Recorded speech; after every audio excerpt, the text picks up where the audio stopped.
Indian electrical വാഹന വിപണിയിൽ ഒരു വ്യത്യസ്തനാവാൻ എത്തിയിരിക്കുന്ന മോഡലാണ് ഇപ്പോൾ എൻ്റെ കൂടെ ഉള്ളത്. സോ ഇതാണ് മാറ്ററിൻ്റെ എയ്റ 5000+ എന്ന model. So all my flywheelers, welcome to Flywheel. നമുക്ക് ഇതിൻ്റെ വിശേഷങ്ങളെക്കുറിച്ച് നോക്കാം.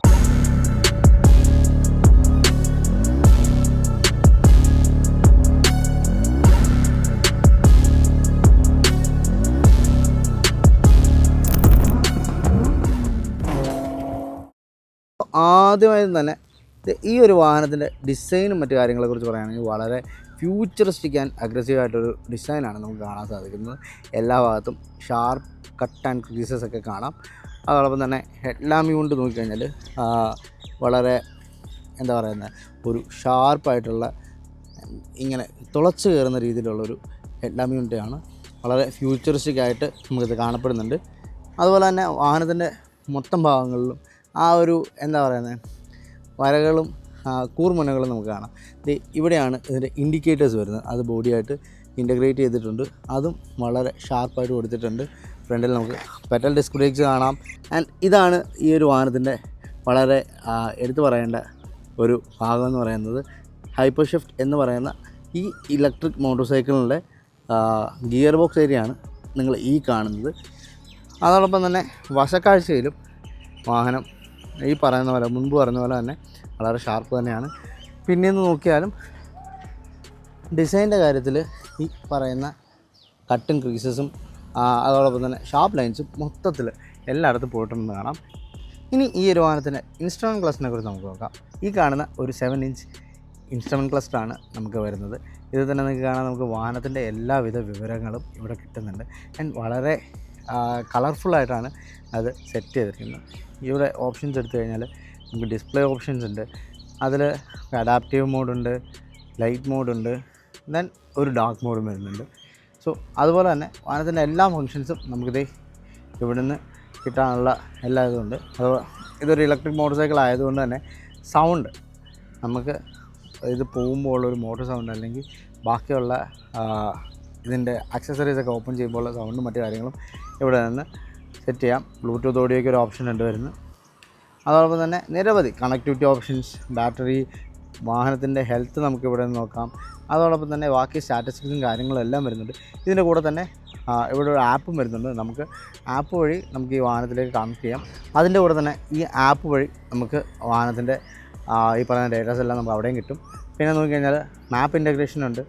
നമുക്ക് ഓൺ ദ ഗോയിൽ മാപ്പ് ഇവിടെ സെറ്റ് ചെയ്യാം, എങ്ങോട്ടാണ് പോകേണ്ടതെന്നുള്ള ലൊക്കേഷൻസ് ഇവിടെ കൊടുത്താൽ മതി. ആൻഡ് പിന്നെ നോക്കിക്കഴിഞ്ഞാൽ ഇവിടെ നമുക്ക് 3 റൈഡ് മോഡ്സ് വരുന്നുണ്ട്. So eco, city and sports വരുന്നുണ്ട്. ഇത് എങ്ങനെയുണ്ടെന്നുള്ളത് ഓടിച്ചിട്ട് ഞാൻ പറയാം. ഓൺ ദ ഗോയിൽ ഇത് മാറ്റുന്നത് നമുക്ക് വാഹനം റൈഡ് ചെയ്യുമ്പോൾ നോക്കാം. സോ അടുത്തതായിട്ട് ഇതിൻ്റെ ബാറ്ററി പാക്കിനെ കുറിച്ച് പറയുമ്പോൾ ഇതിൽ വരുന്നത് ഒരു 5 kWh ബാറ്ററി പാക്കാണ്. അത് ഈ ഒരു ഭാഗത്തായിട്ട് വളരെ നീറ്റായിട്ട് ഇൻ്റഗ്രേറ്റ് ചെയ്തിട്ടുണ്ട്. ദെൻ ഇതിൽ ചാർജർ ഇൻബിൽഡ് ആയിട്ടാണ് കൊടുത്തിരിക്കുന്നത്. അതായത് ഇവിടെയാണ് ചാർജർ വരുന്നത്. സോ ഈ ഒരു ഭാഗത്ത് വളരെ നീറ്റായിട്ട് കൊടുത്തിട്ടുണ്ട്. നമ്മൾ ആകെ കൊണ്ടു നടക്കുന്നത് ഒരു ചാർജിങ് കേബിൾ മാത്രമാണ്. ആ ചാർജിങ് കേബിൾ ഇതിനകത്ത് വളരെ ഭദ്രമായിട്ട് സൂക്ഷിച്ചിട്ടുണ്ട്. സോ ഏതൊരു 5 amp സോക്കറ്റിൽ നിന്നും നമുക്ക് ഈ ഒരു വാഹനം ചാർജ് ചെയ്യാമെന്നുള്ളതാണ്. സോ ചാർജിങ്ങിൻ്റെ സമയത്തെക്കുറിച്ച് പറയുകയാണെങ്കിൽ 5 മണിക്കൂറാണ് നമുക്ക് ഈ ഒരു വാഹനം ഫുള്ളി ചാർജ് ചെയ്യാൻ വേണ്ടി എടുക്കുന്ന സമയം എന്ന് പറയുന്നത്. അതോടൊപ്പം തന്നെ ഒരു ഫാസ്റ്റ് ചാർജിൻ്റെ ഓപ്ഷനും വരുന്നുണ്ട്. ആ ഫാസ്റ്റ് ചാർജർ കൊണ്ട് 1.5 hours, അതായത് 1.5 മണിക്കൂർ കൊണ്ട് നമുക്കിവനെ ചാർജ് ചെയ്തെടുക്കാൻ സാധിക്കും. പിന്നെ എടുത്ത് പറയുന്ന ഒരു കാര്യം എന്ന് പറയുന്നത്, ഞാൻ ഇറങ്ങിയിട്ട് കാണിച്ചു തരാം. ഈ ഒരു ഭാഗത്ത് വന്നിരിക്കുന്ന ഈ ഒരു റേഡിയേറ്ററാണ്. So this is the liquid cool motorcycle. കാരണം ബാറ്ററി പാക്കിനെയും അതോടൊപ്പം തന്നെ മോട്ടറിനെയും എല്ലാം കൂൾ ചെയ്യാൻ വേണ്ടിയിട്ട് ഒരു റേഡിയേറ്റർ ഇവിടെ കൊടുത്തിട്ടുണ്ട്. സോ ഇത് വാഹനത്തിൻ്റെ എഫിഷ്യൻസിയെ വളരെ കാര്യമായിട്ട് തന്നെ ഹെൽപ്പ് ചെയ്യുന്നൊരു കാര്യമാണ്. നമ്മൾ മറ്റ് ഇലക്ട്രിക് മോഡൽസിൽ കാണാത്ത ഒരു സവിശേഷതയാണ് ഈ പറയുന്ന റേഡിയേറ്ററും ലിക്വിഡ് കൂളിംഗ് എന്ന് പറയുന്നത്. അടുത്തതായി വന്നിരിക്കുന്ന മറ്റൊരു കാര്യം എന്ന് പറയുന്നത്, നമുക്ക് എല്ലാവർക്കും സുപരിചിതമായ ഒരു ചെയിൻ ഡ്രൈവ് സിസ്റ്റമാണ് ഇതിൽ ഉപയോഗിച്ചിരിക്കുന്നത് നമുക്ക് കാണാൻ സാധിക്കും. സോ ഇനി ഈ വാഹനം എങ്ങനെയുണ്ടെന്ന് ഇവിടെ നിന്ന് പറയുന്നതല്ലാതെ നമുക്കൊന്ന് ഓടിച്ച് നോക്കിയിട്ട് വരാം.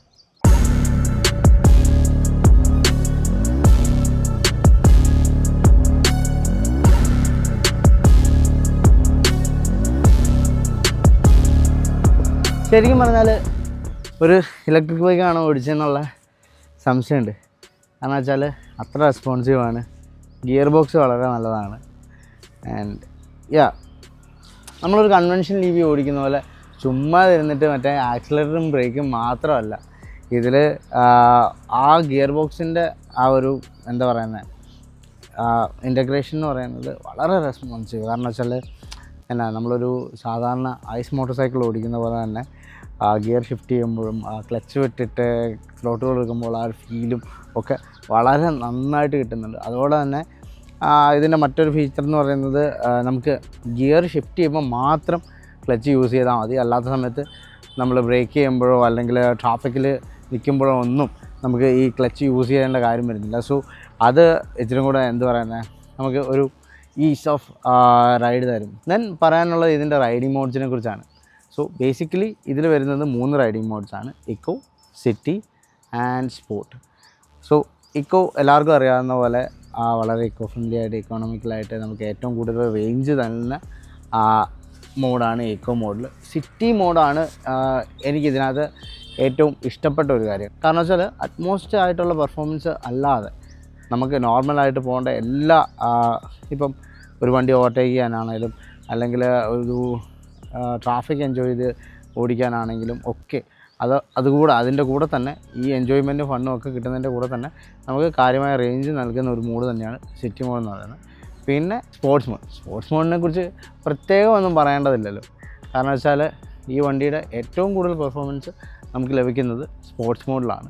സോ സ്പോർട്സ് മോഡ് ഇട്ട് കഴിഞ്ഞാൽ പറക്കുക തന്നെയും. പിന്നെ ഇതിൻ്റെ റേഞ്ചിനെ മറ്റു കാര്യങ്ങളെക്കുറിച്ച് പറയുകയാണെങ്കിൽ 172 കിലോമീറ്ററാണ് സിംഗിൾ ചാർജിൽ സർട്ടിഫൈഡ് റേഞ്ച് വരുന്നത്. എന്നാൽ റിയൽ വേൾഡ് നമ്മളിപ്പോൾ ഉള്ള സാഹചര്യങ്ങളിലൊക്കെ വെച്ചിട്ട് ഒരു 125 കിലോമീറ്റർ വരെ അവർ പറയുന്നുണ്ട്. അതോടൊപ്പം തന്നെ നമ്മൾ ഓരോരുത്തരുടെയും റൈഡിങ് ശൈലിയെ അനുസരിച്ചിരിക്കും റേഞ്ച് എന്ന് പറയുന്നത്. ഞങ്ങൾക്കും ഈ ഏകദേശം ഈ ഒരു പറയുന്ന റേഞ്ചിലൊക്കെ കിട്ടിയിട്ടുണ്ട്. ഒരു ഫുൾ റേഞ്ച് ടെസ്റ്റ് നോക്കാനുള്ള സമയം കിട്ടിയിട്ടില്ല. എന്നിരുന്നാലും അവർ പറയുന്ന ഒരു പെർഫോമൻസ് ലെവലും മറ്റു കാര്യങ്ങളും ഇതിലുണ്ടെന്നുള്ളത് നമുക്ക് മനസ്സിലാക്കാൻ പറ്റിയിട്ടുണ്ട്. ഇപ്പോൾ നിങ്ങൾ വണ്ടി കണ്ടില്ലേ, അതിൻ്റെ പെർഫോമൻസും കാര്യങ്ങളും ഒക്കെ കണ്ടു. ഇനി ഇതെങ്ങനെയാണ് ഉണ്ടാക്കുന്നതെന്ന് കൂടെ കണ്ടാലോ. അതെ, ഇതിൻ്റെ നിർമ്മാണശാല അല്ലെങ്കിൽ ഇതിൻ്റെ പ്രൊഡക്ഷൻ ഹൗസിലേക്ക് നമുക്ക് പോവാം. മാറ്ററിൻ്റെ ഒരു പ്ലാൻ വിസിറ്റ് കൂടെ നമ്മൾ ഇതിൻ്റെ ഒപ്പം കൊണ്ടുവരുന്നുണ്ട്. സോ ഇനി നമ്മൾ പോകുന്നത് അങ്ങോട്ടേക്കായിരിക്കും.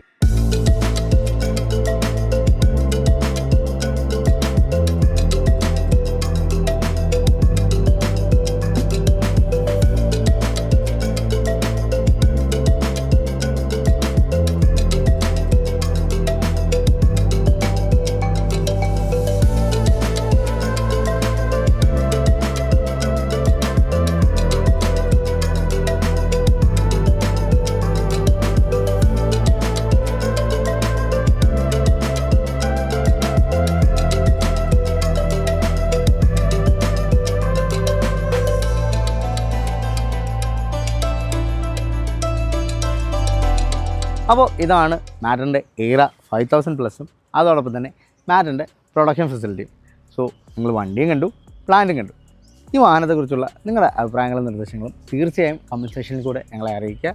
അതോടൊപ്പം തന്നെ ഈ ഒരു വാഹനത്തിൽ നിങ്ങൾക്ക് ഏറ്റവും ഇഷ്ടപ്പെട്ട ഫീച്ചർ എന്താണെന്ന് കൂടെ കമൻറ്റിലൂടെ ഞങ്ങളെ അറിയിക്കുക. സോ അടുത്തൊരു വീഡിയോയിൽ കാണുന്നവരെ സ്റ്റേ സേഫ് ആൻഡ് എൻജോയ് ചെയ്യുക.